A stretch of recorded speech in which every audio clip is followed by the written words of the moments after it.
A funeral sets off a storm in both the gay and Catholic communities. Good evening. I'm Eric Anderson, in for Michael Marcotte. It's Friday, and I'm joined by San Diego journalists to review some of the week's top stories. Welcome to Phil LaVelle of the San Diego Union-Tribune. He's here with news of another investigation into San Diego's City Hall. Amita Sharma, legal reporter for KPBS News, has an update on the latest efforts to keep the controversial cross on Mount Soledad. Amy Isackson, also from KPBS, will fill us in on community reactions to a local bishop's decision to deny a Catholic funeral to a gay nightclub owner. And we'll wrap up the show with Union-Tribune business reporter Dean Calbreath, whose series on China's economic boom ran earlier this week. That's all tonight on Full Focus Top Stories. We'll start with San Diego City Hall. City leaders were informed Wednesday night that District Attorney's Office was launching a criminal investigation into the city's troubled pension system. Phil, what exactly are they investigating? Well, the DA isn't saying, but it's pretty clear from their letter to city officials that they're investigating the pension board and whether or not there were violations of California's conflict of interest law. Specifically, several members of the pension board are city employees, including one who's the head of the firefighters union, who's also a fire official. And the question is, in 2002, when the city cut a benefits deal and also continue to underfund the city pension system, whether there was a quid pro quo, and part of that deal for these officials on the retirement board was that they had to give the green light to this continued underfunding, and that they personally profited from this benefit package, and there were some enhancements for labor presidents. And so this is the state component of this. The FBI is investigating the pension system and city finances along with the United States Attorney. So there are federal crimes that are being investigated, and also regulators are involved. The Securities and Exchange Commission is investigating whether securities fraud occurred in the city's disclosures, or rather non-disclosures in their financial statements, their bond statements, over the severity of this problem. So, no, as part of this investigation, the DA is asking that the board turn over certain records. Is there any sign that the board has already done that, is doing that, and plans to cooperate with investigators? Well, the board president said we will cooperate fully, but they haven't cooperated fully so far. Mayor Murphy and the city council have waived attorney-client privilege. They don't have to, but they decided to, as kind of a show of good faith with the Securities and Exchange Commission. The retirement board, which goes out of business next week, there's going to be a new board under Proposition H, they have refused to do that. Now, they don't have to because it's one of their legal rights, but in terms of the Securities and Exchange Commission, waiving attorney-client privilege is can be seen as an act of cooperation, because by not waiving that privilege, there are various documents that they are not turning over to investigators. You've mentioned these other ongoing investigations, SEC, the FBI. The DA is now in the ring. Why did they decide to do that now? What's the timing on that? Okay, why not? That's a bad joke, I suppose. Everybody's in this. There's five agencies that are investigating. The city attorney's office is investigating, and I think that I heard last year that the district attorney's office was going to be involved for the specific reason of looking into the state conflict of interest law and whether it was violated or not. And for some reason, they didn't get involved. And I suspect, perhaps, I don't know, this is pure speculation, that maybe the federal authorities said, stand down for now, stay out of our way, we'll bring you in when we need you. I think there's a possibility of a statute of limitations issue here, and that they have to have some action before summertime to keep these various investigations going. But the real reason we really don't know, and the district attorney isn't speaking publicly. So we've got this well-worn carpet of people marching into City Hall and saying, here are subpoenas, here's what we want from you. You said 5 investigations. We've got the district attorney, which was this week. Mm-hmm. We've got the SEC, mm-hmm. Securities and Exchange Commission, looking at misrepresentation of the bond issues. Mm-hmm. We've got the FBI. Who else is in there? The United States Attorney's Office, and also the City Attorney's Office is investigating. So there's 5 right there. I mean, we all should have gone to law school. We're forgetting an important constituency here, because this is creating a lot of work for criminal defense lawyers all around town. They're calling it the Legal Employment Act of 2005 in San Diego. And some of the best, some of the top criminal defense lawyers with expertise in federal courts are making a good buck off of this. Right, and for reporters like us, though, we're hard-pressed to find an ex-prosecutor, an ex-federal prosecutor who can actually talk about this case, because they're all involved in some way. I remember, I think it was like a month ago, I had turned to Orange County and called people there, and I got 2 prosecutors who were there who were also involved in this case. So now I'm calling people in Los Angeles. So when do the city people have time to do the city's business? I mean, it can't be all about investigations. Well, they don't have a lot of time. I mean, this past week you had a heck of a lot of employees spending a majority of their time getting documents together that have been subpoenaed. There were 5 subpoenas issued to City Hall by the U.S. Attorney's Office, and they've literally been working round the clock to get this information together to turn over to federal investigators.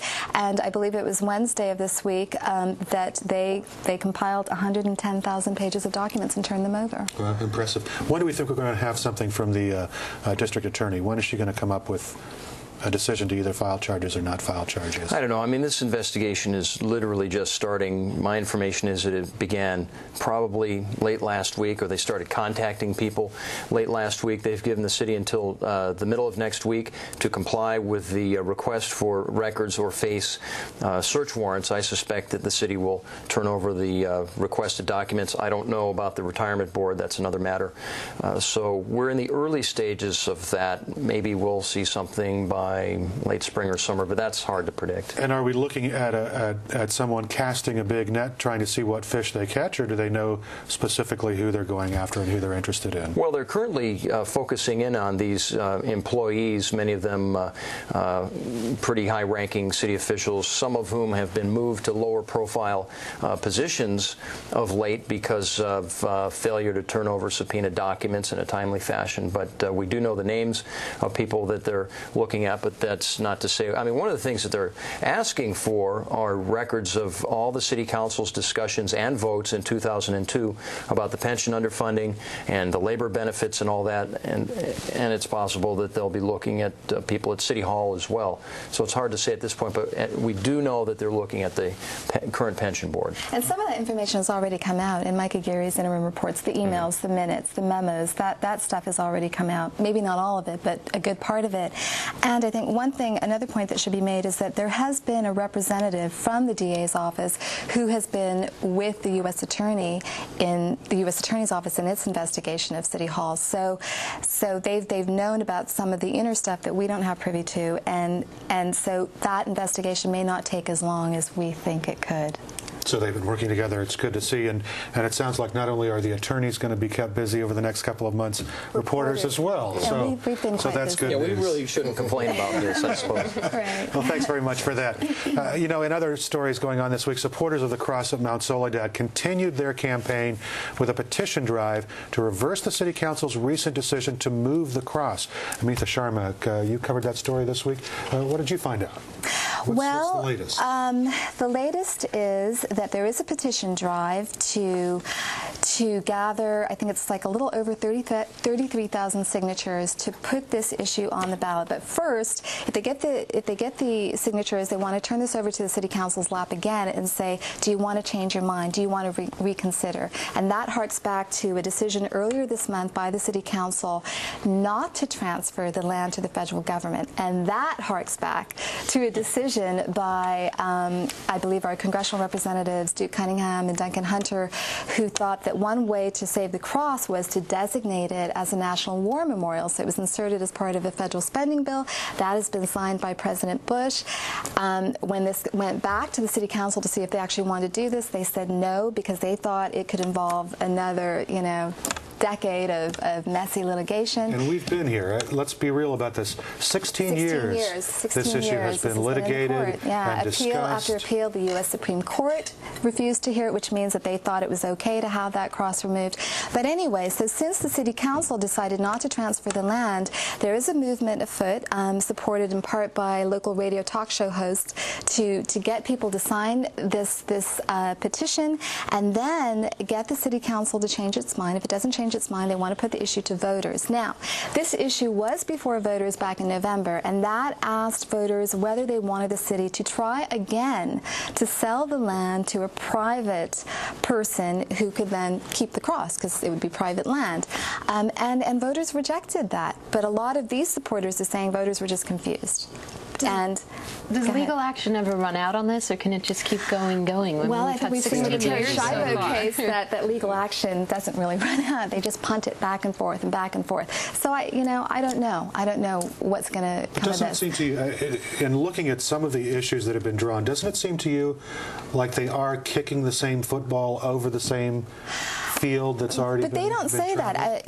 Mike Aguirre hosted this forum with a panel of constitutional law experts, and some of the people who were on that panel are people who are working pretty tightly with the supporters of this cross, and they're saying, no, we can get around this, because once you designate this as part of the National War Memorial, and this really is the full-fledged war memorial. You've got the cross, you've got walls, you've got plaques, you've got a flag.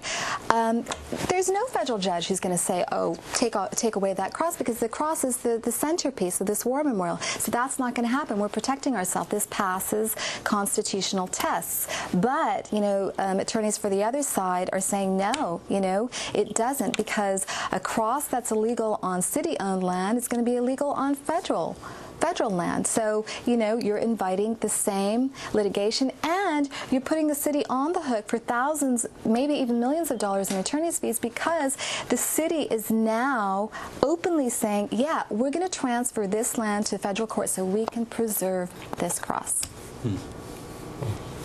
And it's interesting to me that this has become the cause célèbre of conservative radio talk show hosts, who said in a transcript that was in the newspaper this week that it's not public radio. This is an issue that conservative, commercial radio should pick up the banner on and should move forward with. And they're quite proud of the fact that they're bringing this issue that may have been resolved already back to the table. Right, they're very, very aggressive about it. They're not pulling any punches. They called Donna Fry, I think earlier this week. I think it was Rick Roberts who called Donna Fry earlier this week on the telephone at her house, and she'd just gotten out of the bath, and I guess talked to her about the issue for 20 minutes. Jim McElroy, who has led this legal effort on behalf of an atheist, a local atheist, challenging the cross, he was on Roger Hedgecock's show, and he said that this is never going to pass constitutional tests, even if it does go over to the federal government. And Roger Hedgecock said, shut up and get the hell off my program. You've had your 30 seconds. So it's, there's some rancor here. It really seems like we're in the middle of this massive, growing religious war in the country with Terry Schiavo, with the situation that you're going to be describing about the cluster funeral. Exactly. I mean, it just seems like this is one little battle in a growing war. There is that religious element. I think a lot of people who support this cross say, look, this cross is a symbol of hope, of pride, of our culture, of our history in San Diego, and it's very fitting as a tribute to the sacrifices that our war veterans made. I think that there is a subgroup within that larger group that says, you know what, if we let them take away this cross, if we hand this cross over to those secularists and they're going to knock every other cross on any other public land or any other private land in this country, they want to get rid of our religious beliefs, our Christian beliefs, our symbols, and we're not going to stand for it. I sort of think that the crosses at Arlington are probably safe, but I think it's important to point out, and I hate to admit this, but I was there 15 years ago when the initial ruling came out, that the judge in that case, Gordon Thompson, pretty conservative law and order federal judge, who was put on the bench by that well-known leftist Richard M. Nixon. So. Right. Not a piece of history that a lot of people know about. Yeah. All interesting points, and we'll obviously be talking about this issue again in the future, because I suspect that it's not going to go away either. Another controversy this week ignited over the San Diego Catholic bishop Robert Brahm's refusal to allow a Catholic funeral for nightclub owner John McCusker, who was gay. Amy, what reason did the bishop give for that reversal? It actually wasn't because John McCusker was gay. Okay. He cited Canon Law 1184, which sets out a list of people who can be deprived Catholic funerals. And on this list are manifest sinners. And those are people for whom giving a funeral would cause public scandal.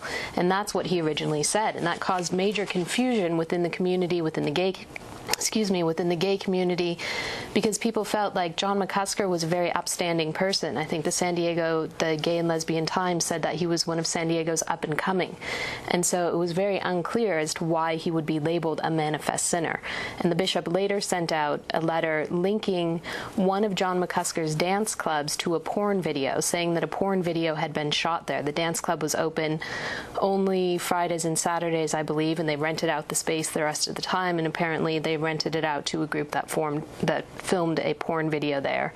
The second thing was that he owns a bar that is a gay bar, and the bishop said that the bar had been using lewd ads. There was a lot of, don't play with boys, come play with the men at the bar, and the bishop said that that was just inconsistent with Catholic moral teachings, and that was a no-go. And so he applied this manifest sinner law to John McCusker to deny him the funeral. But then the bishop surprised everyone, at least many people, by having we'll couch this and say a slight change of heart. We're not clear exactly what kind of a change of heart he had, but there was a surprise announcement when people gathered to talk about the issue. It was a big surprise. At the beginning of the week, the gay community gathered at the Gay and Lesbian Center to discuss, okay, the bishop has said this, what are we going to do? How are we going to respond to this? And everyone was very geared up. There were between 400 and 500 people there.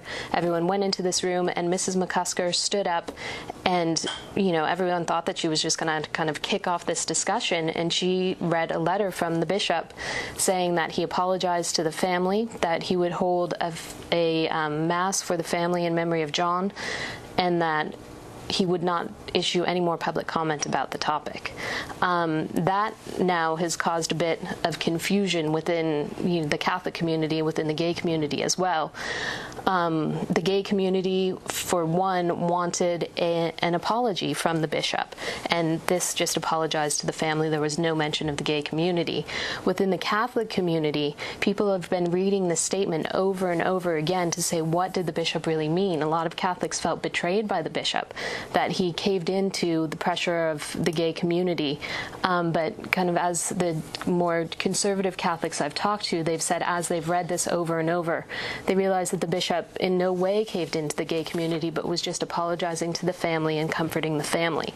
But I think that the one constant thing is that people want the bishop to talk about this. They want him to clarify what is going on, what did he really mean, and the bishop has said no more public comment. So we don't know what caused him to change his mind. That's kind of the million-dollar question, I think. If he actually changed his mind, I think there's some question about that. Well, he definitely issued an apology, and so I don't know that he changed his mind, but he apologized to the family, which is rare for a bishop to do that. I think that, I've heard and have not been able to confirm that there was a lot of pressure from parishioners within the Catholic Church who had the bishop's ear, who spoke with him for hours and hours about this. I also know that the gay community sent hundreds of emails, and there were a lot of phone calls. I know that media attention has played a big part in this. The Union-Tribune did a big editorial. The story has also become national, and I think has become even international. So there's all this media pressure as well. So Brahm has never said that he actually made the wrong decision?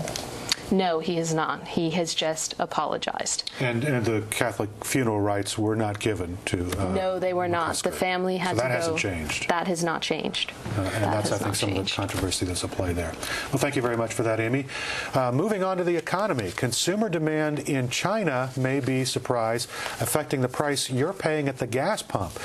Dean, you spent some time in China recently finding out what was going on there. Big economic boom that's being felt right here in San Diego County. How's that happening?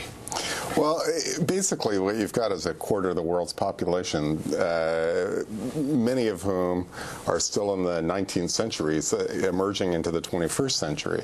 And that is causing ripples throughout all of the construction materials, the natural raw materials, minerals, oil, as you've got people who have ridden bicycles, up until 2 or 3 years ago now, now driving cars, people who were living in basically adobe shacks 2 or 3 years ago now living in nice apartments or nice homes, Western style. So you've got this massive change that is probably combined with growth in India, which wasn't mentioned in the series, but with those two countries coming online, China coming much faster than India, but India also coming into play, you've got close to half the world's population suddenly shaking up raw materials. You've got China, which 10 years ago was buying 30% of the world's cement, now buying close to half of it. You've got them suddenly buying a lot more oil as their cars are coming online. So we have the $50 price for a barrel of oil these days.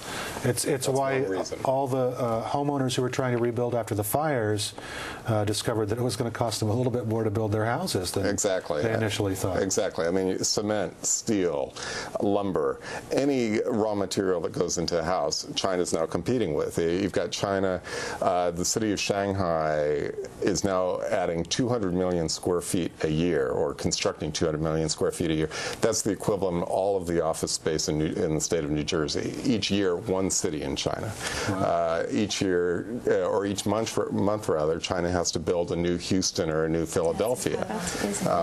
So this is, and this just to keep up with the population growth. I mean, it's an amazing rate of growth that you've got. So they're really rising to the demand, aren't they? I mean, they are rising to the demand. They have now, one of the things that has changed for China is over the past 10 years with the influx of Western companies coming in. I mean, it's basically America and the West doing it to themselves because they are relocating factories in China, and those factories are creating wealth. Not a lot of wealth. They are not paying very well, but they're paying well enough so that the Chinese can start approaching. Yeah. What are some of the positive ripple effects for us here in this country from that growth? The main positive effect that we are feeling is cheap goods. That we, because we've relocated our factories there, we're getting cheaper goods. There's a negative effect from that as well, which is that because we've relocated our factories there, we've got fewer factory workers here, and that's especially affected places like Mexico and Malaysia, where we've already relocated our factories, and then they're shifting from Mexico to China. They're shifting from Malaysia to China. So a lot of developing countries are being hurt much more than we are, but we still feel a little bit of the effect of that. Dean, the political situation over there, mainland China has authorized the use of force against Taiwan. They've got 700 missiles aimed at them. What would be the economic implications of aggression by mainland China against Taiwan, which could draw on the United States and Japan and other states in the Pacific? What would happen to all that economic promise? It would evaporate. I mean, if that happened, if we ever, that would be World War III if China invaded Taiwan. Frankly, I don't think it's going to happen. And I think that China's saber rattling over this is really self-destructive. That eventually Taiwan is much more invested in China than we are. Hundreds of Chinese or thousands of Taiwanese businesses have factories in China. It is to Taiwan's best interest to keep good ties with China, and if Beijing stopped saber rattling, my guess would be that the economies would evolve together. But every time Beijing raises its sword, then Taiwan, gets a little more leery about getting together. We've only got about a minute left, Dean. But let me ask you this: do you expect this growth in China to continue to affect our day-to-day life here in San Diego County? Yes, definitely, and it will accelerate. And again, adding to that, India. This is the way of the future for the next 10, 20 years. And we can expect higher gasoline prices. We can expect higher construction prices as a result. What other things can we expect to cost us more because of this giant economic expansion? those are probably the main things that we personally will feel in San Diego. Other areas, again, will feel, see more factory jobs going. Okay, thank you very much, Dean. Unfortunately, we are out of time, but if you'd like to learn more, you can read the stories we talked about on our website at kpbs.org. My thanks to our guests, Amy Isackson, Phil LaVelle, Dean Calbreath, and Amita Sharma. Tune into Full Focus again Monday night for a look at cell phone etiquette and how the ubiquitous gadget has changed society, for better and for worse. For KPBS, I'm Eric Anderson. Good night.